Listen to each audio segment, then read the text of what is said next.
Ray Watson, where are you, Ray? Come here. Ray is such a great friend and mentor, a principal in CEO of Nexus, the peer group,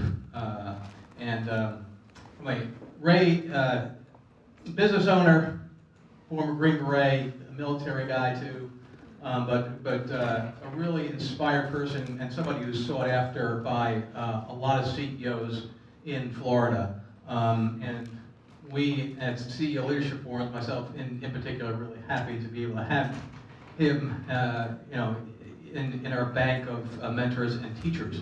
So he's going to kick off this next segment, which is going to speak to the whole area of predictive index, and he's going to introduce Dolly in just a moment here. But please welcome Ray Watson from CEO Nexus.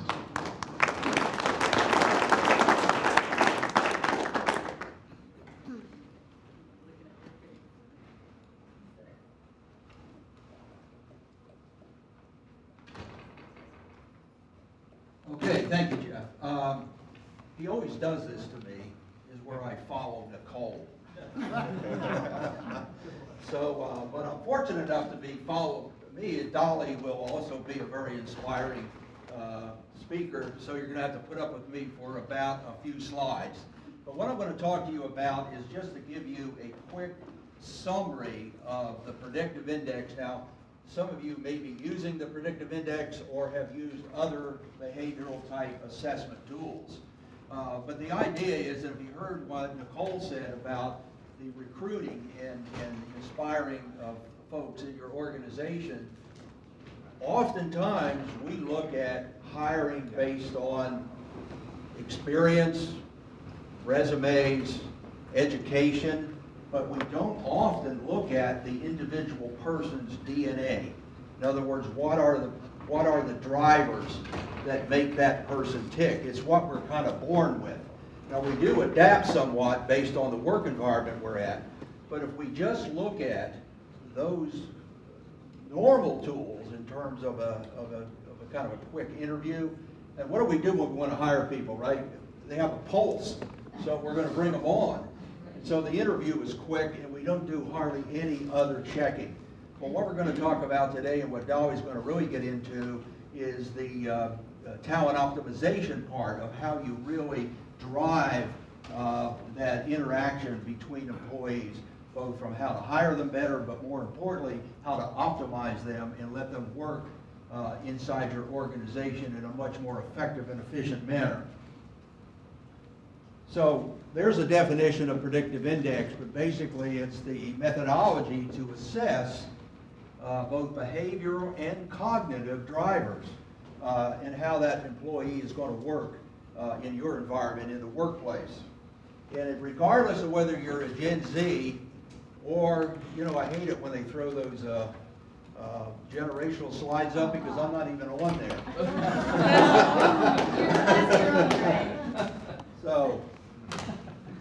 So in any of the assessment tools, but this predictive index in particular, it looks at basically 4 fundamental behaviors or drivers in each of us. And we all have these, it's just to the different extent that we may exhibit them.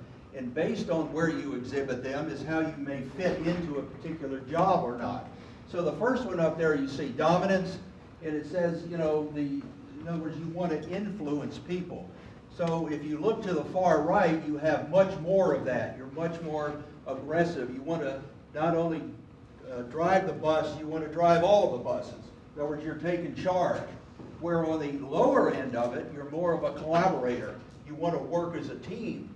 Now, both those can be great leaders, but the point is that there's different drivers as to how you would exhibit yourself and how you would be perceived by others in the workplace. The second one is the extroversion, which means, are you very much outgoing or are you more reserved? Do you deal with things? I want to think it over versus I want to talk it over. For example, I have I'm low on the extroversion side. In other words, I'm not real outgoing. I can sit on an airplane and fly from here to LA, and the person next to me, unless they talk to me, I don't talk to them. But in my environment, I have to get out. I mean, I do have to talk to people. So, but I know my wife comes back from Publix, and she tells me the life stories of everybody who's in the line. So she is totally on the other side of the extroversion side. So obviously, if you're looking for a salesperson, you would probably look at somebody on the high side of the extroversion versus somebody that's going to do detailed work inside a cubicle, probably on the lower side. The next one is patience. Obviously very patient or impatient, but also from a stability standpoint. If you're on the high side of that, you don't like a lot of change. You want to have some steadiness. If you're on the low side of it, you become more impatient. If you're selling to a person with a low C or a low, you better get to the point quickly, because they're not going to deal with just chit-chat, particularly if they have a low B as well.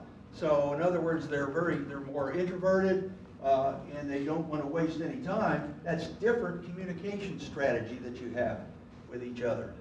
And the last one is formality, which just really means that people want rules. If you're on the high side, you want policies and procedures in place, where on the low side, give me more flexibility. Let me kind of wing it sometimes. And so you can see there's a whole lot of different personalities that would fit in certain job performances. For example, a good example might be a fighter pilot. A fighter pilot, you would want them probably on the high A side. You would want them on the low C side and the low D side. An airline pilot would be just the opposite, where a fighter pilot is out there making decisions. They're in combat. An airline pilot, you obviously want them to check everything out, have rules and procedures to follow, and you don't want them just winging it out there. So again, it's very important to understand the behavioral drivers that work with people in addition to the experience and education they may have. There's an example of matching a job to a particular behavioral profile. The top part of the slide there is just showing that in this particular job, that is the range of where we would like to see the behavioral grid fall. So you can see that in the A, B, C, D that I just described. On the bottom is a list of names and behaviors that people have that might fit into that job that you have defined as being the best behavioral standpoint. And if you look at that, the only ones that really fall into that are the bottom two that might fall into that quadrant. The others just don't match up to it. So it can help you in the hiring phase in terms of getting the right person as far as going to fit the behavior profile in what you're trying to do. The other part of it is cognitive, and that is their ability to learn. I understand that people like Google and some of your tech companies look at cognitive testing before they look at behavioral testing, because they want people to come on board and learn very quickly. A cognitive test is just, those particularly students in here that have taken SATs and what have you, it's a similar test to that. It gives you a range of scores as to where you may fall. You can see up there now, we can look at how we identify a behavioral driver and match that with a cognitive score and look at that together. And statistics show that if you do that correctly, your chances of a good hire are probably 50% higher than if you don't do that. And think about the cost of a bad hire. The Department of Labor says it's at least 30% of their annual salary, and probably more. So the cost of not looking at cognitive and behavior drivers against, they got a pulse, I got to hire them, the chances are much greater to hire the right person and put them in the right seat.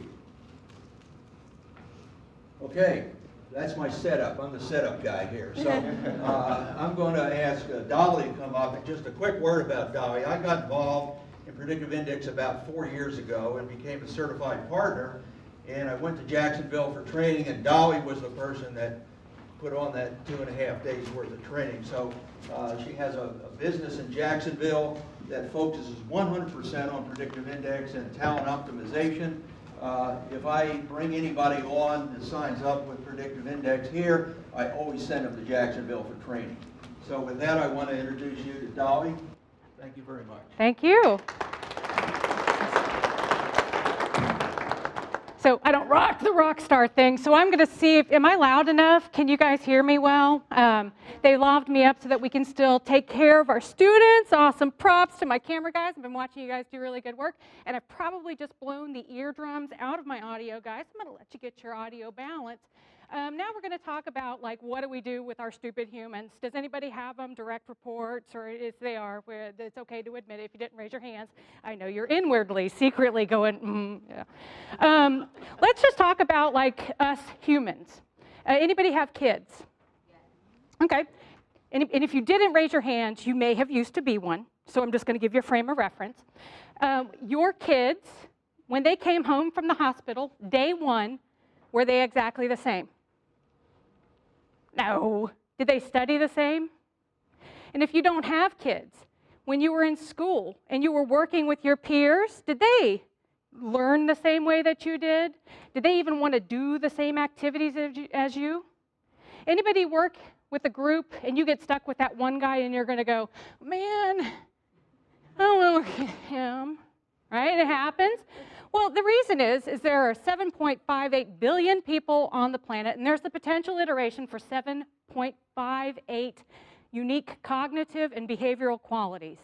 You can hire a rock star all day long. You put him under a rock of a boss, you're going to have a disconnect and disengagement in performance. You put him with somebody who does not work well at a peer level, you're going to have a problem. And if they don't understand your culture, your embodiment of the values, the mission, those things that you're looking to have executed every day, day in and go, all the time, you're going to have problems. So I'll tell you, you can go through all the steps. This is just my contact information. If anybody wants it, I can hand you this. I don't want to spend time here. If you're not doing a holistic approach to talent and it's ongoing, you will have a disconnect in your business outcomes. So my company is called Business Results because I am not an HR person. Please, God, don't ask me about I-9s and birthday cards. That is not my zone, okay? I help organizations create a human capital strategy that supports their business strategy. So most of us in here should have a long-term business strategy objective. Where are we looking to be 10 years from now, 5 years from now, those kinds of things. Are we trying to be a $10 million company in 10 years? Are we trying to have the best customer service index ratings in our industry? Are we trying to have no accidents? Whatever those strategies are, you've formalized it. Now what we want to understand are who are the people that will execute. So before you even start the hiring piece, if your strategy hasn't been reviewed and formalized in realistic terms, don't get me wrong, audacious, we need to go somewhere. We haven't gotten into business. You wouldn't be here today if you've created a company just to be in work or to have a job for yourself, right? So you need to review your strategy. Then you need to look at your leadership team. Who are the other people on my leadership team? Are we in agreement on what that strategy is? So one of the assessments that I do with my clients is a strategy assessment. We're looking at what are the things that we're going to focus on in the next, say, year. So we know what our 10-year is, but what are the things we need to be doing now to get us there? Then I need to look at my leadership team. Who are the people that are driving those strategic objectives? Because if I have neglected to understand who my partners are, or maybe my first line down bench strength, I'm going to have a disconnect in my outcomes. Do you see I'm not even anywhere near the hiring piece yet? Anybody review that lately? Anybody have a business plan that they put together a couple of years ago and it's maybe collecting dust? Or maybe you got in business, you don't even really have a business plan, you had like a really great idea. One of my clients that I'm working with right now, they started out with a handful of people, and in 2 years, they're almost 100 people, and in about 2 more years, they're going to be about 500. They're going to be locations all over the country. That's some pretty significant growth. So I just had a conversation with the owner. He's real, you can tell how small energy I am, right? But this guy outshines me on the like-to-go department. So he calls me up and he goes, I have all these people. They're calling me. And they're always talking to me. And I'm like, okay, we can do this. We can help you, man. He says, well, they keep coming to me. And I said, well, that's because when you were 10 people, they could. And you kept telling them as you got to 20 and 50 and 80 that they could. That culture has now changed. His leadership, his bench strength, the people that he's delegating to, he hasn't put too much thought or consideration. So we're now working on who are the next line of people below him and his partner and his finance guy who are going to be helping execute that strategy, okay? So you have to understand then, what is my structure, my org structure?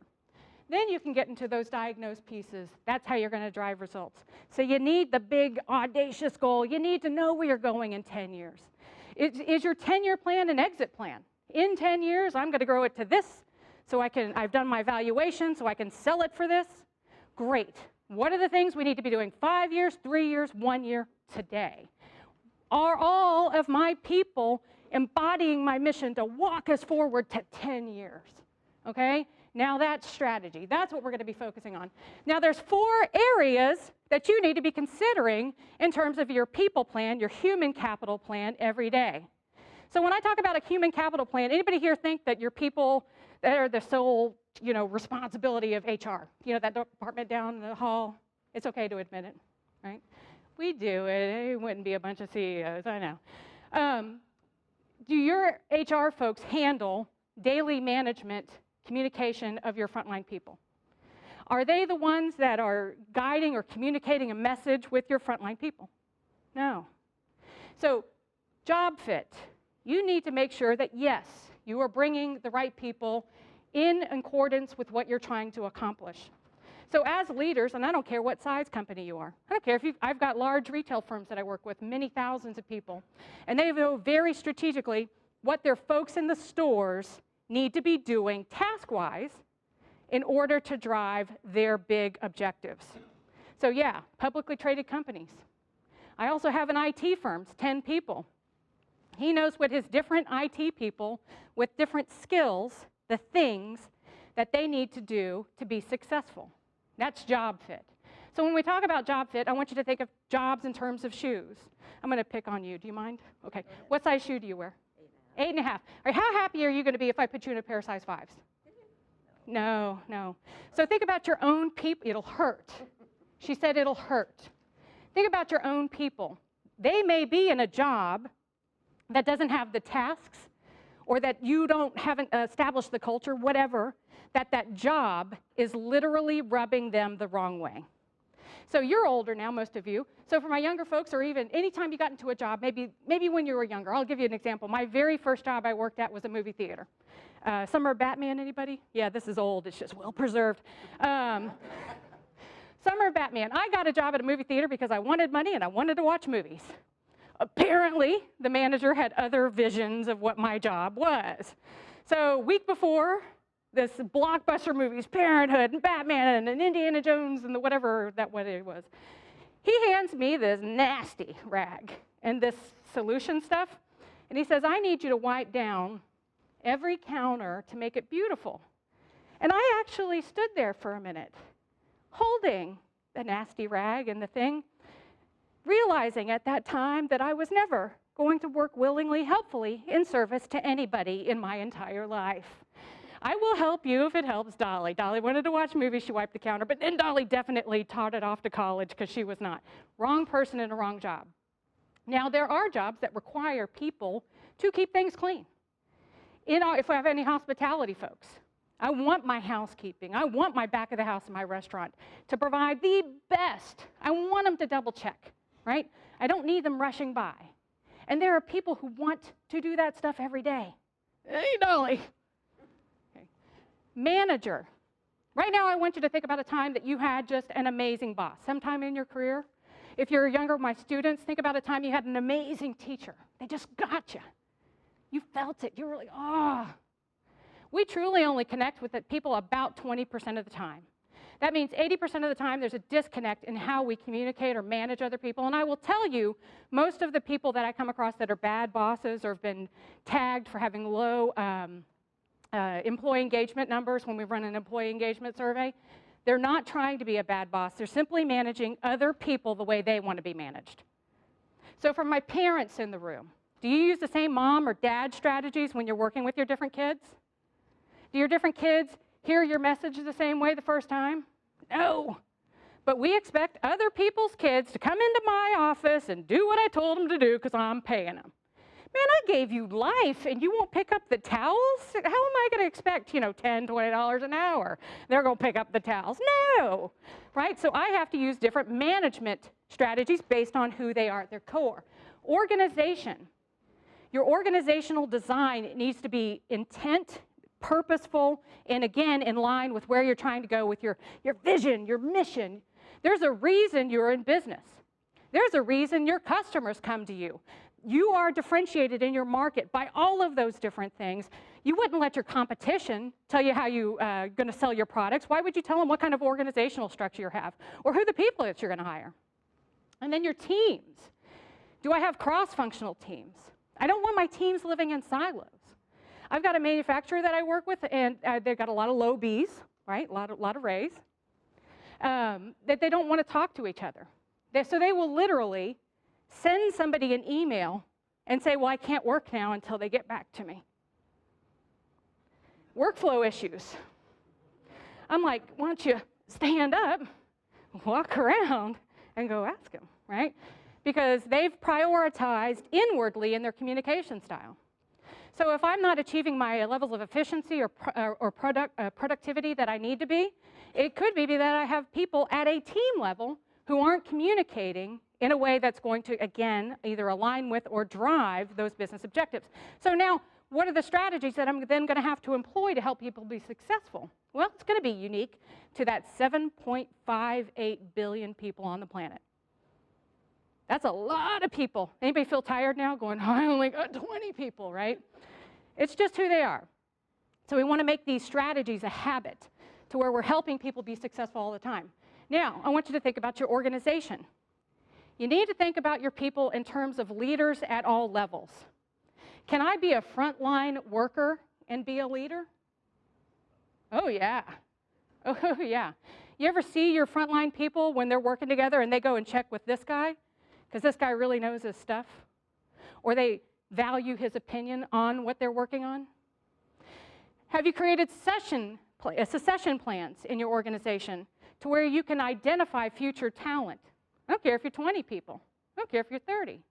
There are people who are going to eventually rise up into your organization. I think it was, oh God, I can't think of his name, the Virgin Air guy, Richard Branson. He said, and I'm totally slaughtering the quote, so we're going to paraphrase, that his best job has been creating his replacements. And that doesn't mean all of our future, iGens and our, millennials are the next CEO. But why shouldn't I invest helping to develop them in their career, to create a career path in my organization? So even if they don't rise up to higher levels, because nobody wants the Peter Principle in action, but that they go to other organizations. So I have a lot of nonprofits that I work with, and they will bring in, oh, they don't do sales, by the way. Don't tell a nonprofit they've got sales. They're fundraisers, sales. They're fundraisers. They can't compete financially, salary-wise, with the private sector. They just can't. But they know that they can bring in young people who have that sales quality, those patterns that they're looking for, to establish strong donor relations. And they work with them. Why not develop them? They know they're only going to be with them for 2 years. And then they're going to go on to someplace else. But they have treated them well. They have managers who know how to work with them. Those people value the values of that nonprofit. They also consider that even though those guys are going on other places, that they're creating future donors. That when they become the manager or the someplace else and it's time to give back to the community, they're going to go, oh my God, you guys got to go talk to these. They're so good. They become advocates even though they're not working for them anymore. That's what I'm talking about career development. So hiring is a blink in the eye.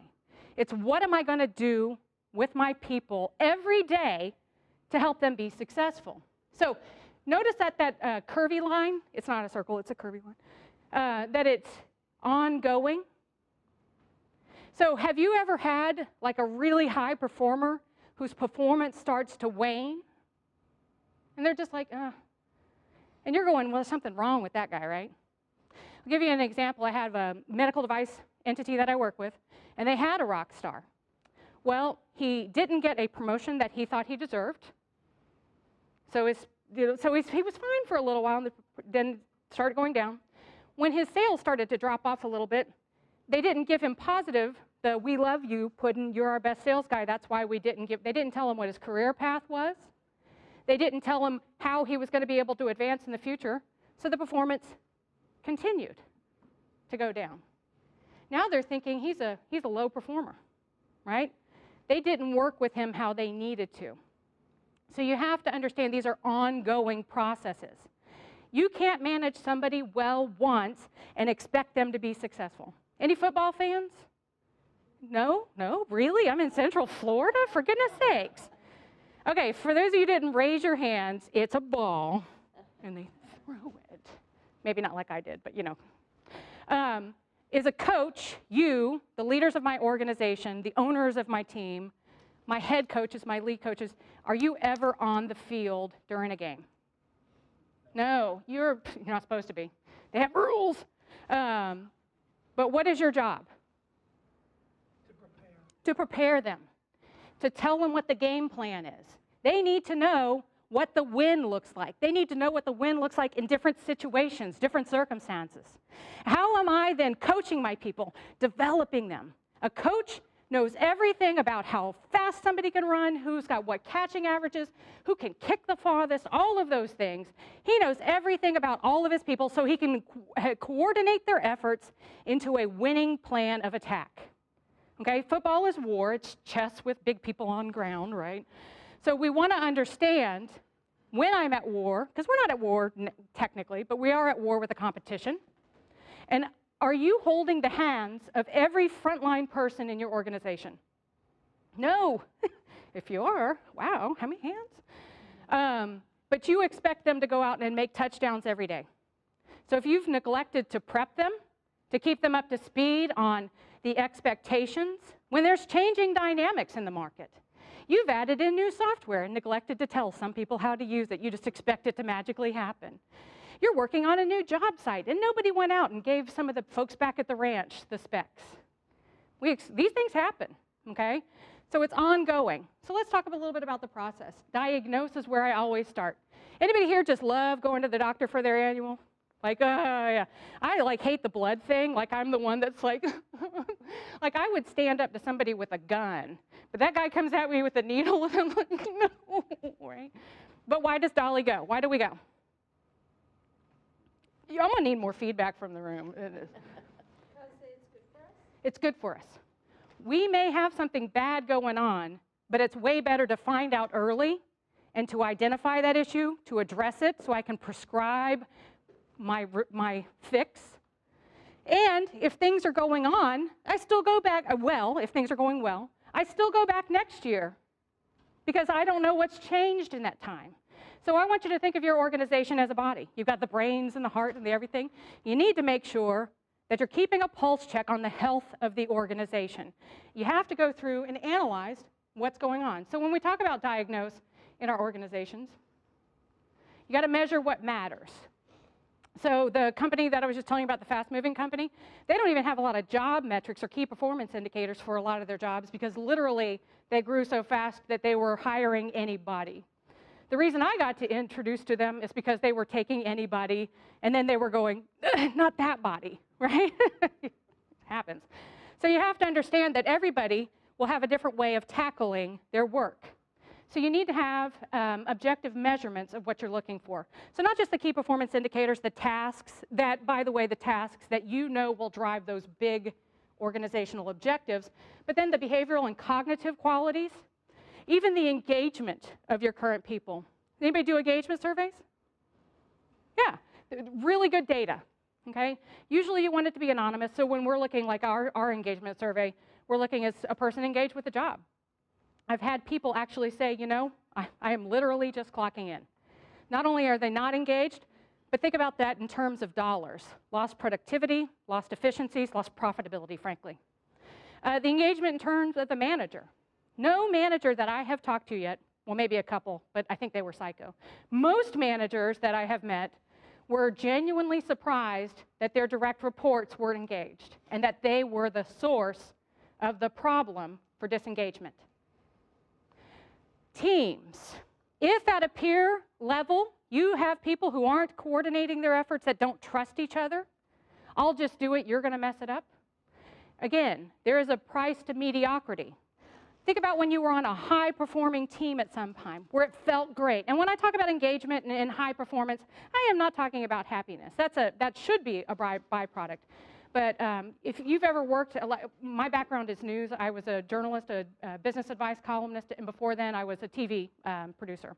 And I miss hurricanes. Now, don't get me wrong, I'm not like praying for them. Although just every couple of years there's a Hurricane Dolly. I'm just throwing that out there. No, but and this is pre-internet. This is pre-cell phone. So whoever was talking about the cell phones in the old days, we used to have faxes and wires, okay? But the intensity of working in a newsroom that's under pressure is not a happy environment.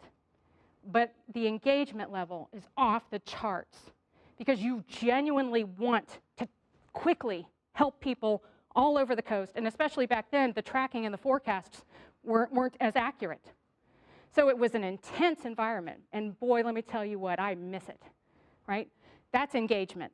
So think about your own businesses. It may not be an active hurricane coming, but a job site or a fast pressure environment, or maybe a difficult to please client, and you did it, and your people did it. How did they feel when they went home that day? We did it. Yeah, all right. You're going to come back in the next day? Do some more, right? It's because that's who we are. We want to have an engaged, enriching later. But you have to measure it. Who are the people that are engaged? How are they engaged? Analyze objectively. You need to look for trends. So if you don't have objective key performance indicators, how are you measuring performance, frankly? If you don't have objective analytics on those things like engagement, for example, and you're not looking for trends, is this person just not engaged in the role? Do I have an entire department that's not engaged? Those are issues that you need to find out, because how can you fix it if you haven't measured it and looked for the trends? Improvements. Improvements could be team building. It could be better clarity of expectations for employers. It could be for employees. It could be sending our managers to management training. I will tell you, most of the managers that I come across do not get manager training. They get trial by fire training. You'll be fine. Get out there. You'll be great. Okay? That's not fixing a problem. So you have to understand, how am I going to help somebody be successful? And then you got to go back to the drawing board. You got to start again. Because if you don't know what the problem is, how are you going to start hiring people? Then you're going to go to design. Anybody here going to hire a new outside consulting firm, or buy a fleet of trucks, or bring in a new software functionality without intentionally understanding how it's going to help your business objectives? No, anybody got that kind of money to waste? Because if you do, I am motivated by money, so if you're just going to be throwing checks around, Yeah, no, we want to design and understand strategically why we're doing these things. What is it that I'm expecting? What are the metrics that I'm going to measure performance for this? I think I have a delay there. So we're going to start with our organization structure. That manager, or that CEO that I was telling you about, that's got about 100 people. When I first started working with them, can I write on this? Is this okay? Somebody? Okay. I said, what's your org chart? What's going on?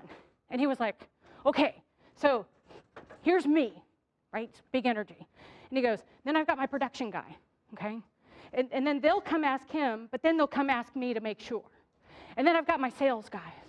And then I've got, and I'm like, and so he's doing this, and he ends up with this. And so I didn't even get to his org structure. Anybody have an org structure like that? It's okay to admit it. Safe space. Yeah, that's a very difficult org structure to maintain. But sometimes it's our baby, and it's really hard to let go of our baby. So for my parents in the room, when you had your boo-boo, cry, kindergarten thing, right? That's your baby, you let them go. They go off to college. You can't believe it. It's our baby. They're free. In our businesses, it's my product.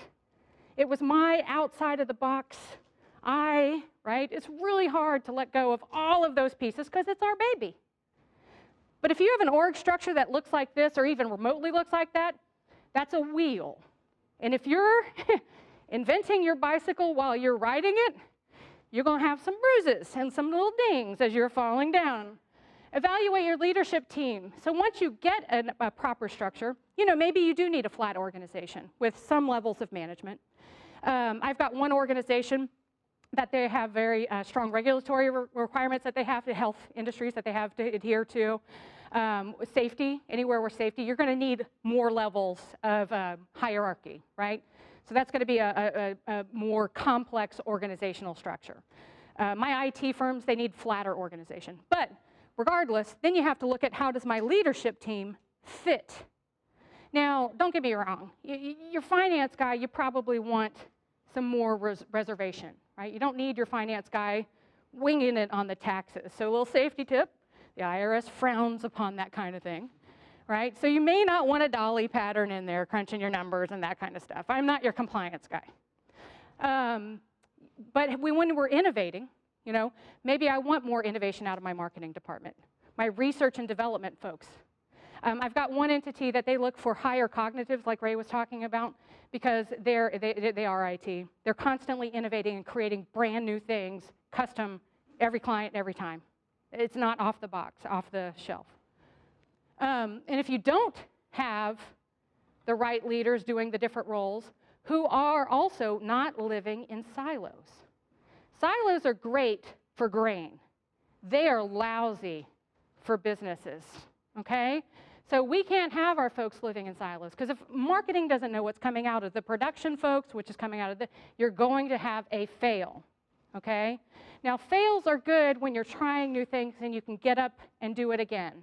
But do I recommend failing all the time? Eventually, you want to get it right. So if you have gaps, how are you going to take action? Are you going to have to bring in somebody at a higher level in a newer organization to help be successful, right? You have to understand who those people are. And then you have to look at your culture. You can say you have a culture of innovation. I'll give you an example. I've got another entity. The leadership team does want inclusion in their organization.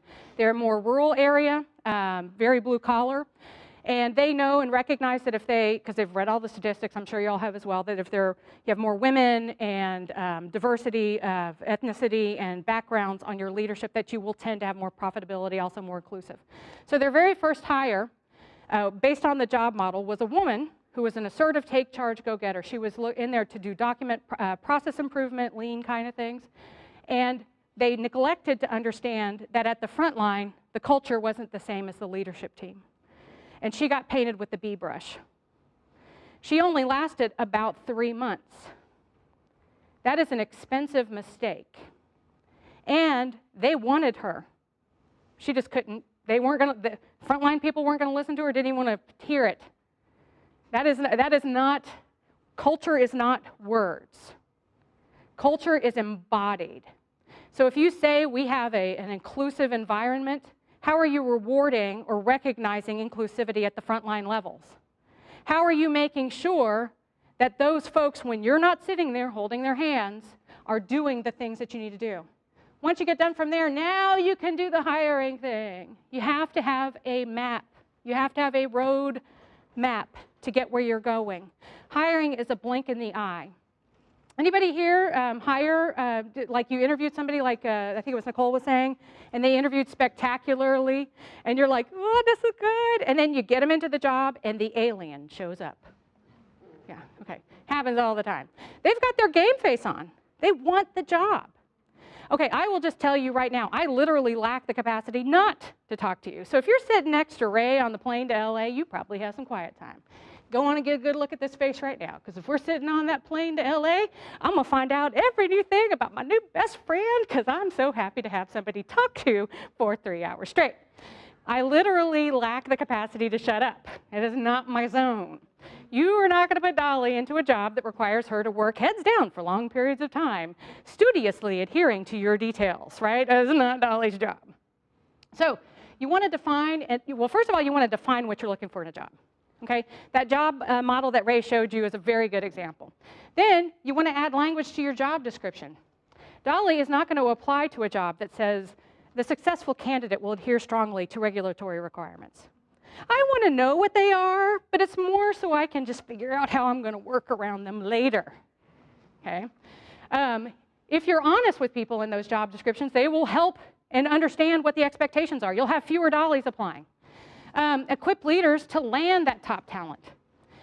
Onboarding, day one, should be tailored in some way to how different people communicate, how they learn, how they process information. So behaviorally, people learn and communicate a certain way. Cognitively, they learn and communicate a certain way. So if I've got somebody who already thinks they know everything and they have a lower than average cognitive ability to take in new information, then I'm going to need to teach them more slowly, more specifically on our company processes, our expectations. Because if I neglect to teach them the right way and they don't succeed, whose fault is it really? Mine. I failed. We didn't kick Timmy out of the 3rd grade in the family because he didn't get his multiplication tables, right? Or nope, Tim, sorry, family's full, got to get out of here. That's not what we did. We used different strategies then to learn. So if you're not even taking into consideration how people are learning and thinking, you're just test driving them, they will not be successful because there's a reason, again, that you're in your own entity. You're not going to let your competition define who you're hiring. Hire who you need to hire, and then train them the way you need to be trained up. And now team dynamics. So one of our tools that we do, I always tell people, you lose one person, you have a whole new team. You add one new person to the team, you've got a whole new team. So when we're looking at those team dynamics, we need to understand, how are they going to collaborate? Are there communication challenges in this team? And teams can be leadership teams, they can be hierarchical teams, they can be frontline teams. But you have to understand and predict what's going to happen there, because we spend more time with the people that we have to at work than the people that we want to, our family, our spouses, our loved ones, our friends. So we need to make sure that our waking hours at work are engaged, enriching, and fulfilling. And then the cultural fit. I already gave you the cultural example. And then going back. Now, inspire. Inspire is ongoing. Inspire is immediate. It is every day. I don't like annual performance reviews. I hate annual performance reviews because they end up taking into account, what have you done for me lately? They work for you every day, every year. You need to be having ongoing conversations. You can have a 5-minute pulse check meeting, a weekly meeting, something. But if they don't know what the expectations are, you wouldn't believe how many times I will have a manager call me up and they'll say, well, they just weren't doing what I told them to do. I was like, well, when did you review it? Well, when we brought them on board. Well, when was that? About 6 months ago. I was like, you haven't talked to them? It hasn't been 6 months. I'm like, that is not how we get the best out of people. The coaches on the football team, they don't coach once and say, see you at the Super Bowl. That is not how we win the game. It's every day, it's immediate, and it's ongoing. So you wouldn't believe how resonating private, quiet recognition for a job well done will go with some people. Okay? Not me, I am motivated by money. I already said that, so I'm just throwing it out there. Everybody. Now, career paths does not mean that they have to rise up. Career paths can be lateral moves in my organization. Career paths could just mean developing them to their highest potential so that you can let the babies go. They can go somewhere else, but you got the best out of them while they were there. Developing future leaders is understanding who's going to lead, how you need them to lead in the future. And then high-performing teams, it feels good to be on a high-performing team. Even if I'm a quiet, introverted person, I want to know that my widget contributed to the machinery that helped the organization go. That feels good. I want to understand the value of it, and then reinforce that culture, and that's every day. So it's an ongoing process, and here's the thing. It doesn't ever stop.